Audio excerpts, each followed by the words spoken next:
Tim radio mreže za opasnost koji je promovisan danas prvi je takve vrste u Republici Srpskoj.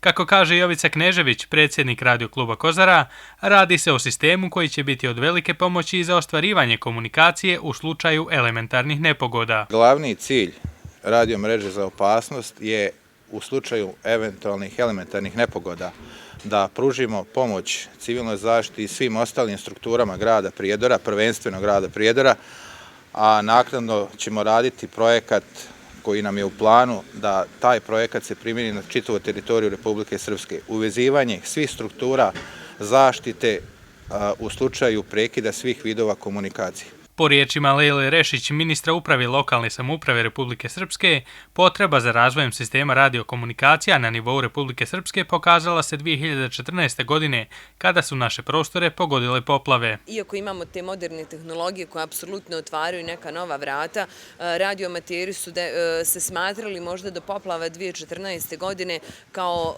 neka tehnologija koja je za prošlost. Međutim, mi smo vidjeli da kada su u pitanju upravo vanredne situacije, jedine komunikacije koje smo imali sa lokalnim zajednicama tada u tim vremenima, bar u početku prvih dana, jesu upravo bili radioamateri. Dijana Obradović, pomoćnica ministra saobraćaja i veza Republike Srpske, naglasila je da ovo ministarstvo prepoznaje značaj radiokomunikacija i izdvaja dio sredstava za opremanje radioamatera. A Ministarstvo saobraćaja i veza, baš zbog toga što su udruženja od posebnog interesa, godišnje imaju određena sredstva koja je namijenjena za radioamatere, koje plasiramo za njihovo opremanje i kupovanje opreme kako bi oni bili sposobni da odgovore svakom svom zadatku. Razvoj radioamaterstva u Prijedoru podržava i gradska uprava, što je potvrdio i gradonačelnik Milenko Đaković, koji je također naglasio doprinos radio kluba Kozara za vrijeme poplava. Poplave 2014. su pokazale da je vrlo korisno učešće svih aktera, svih organizacija, institucija, tako da se pokazalo da i radioamateri imaju veliku ulogu u takvim situacijama.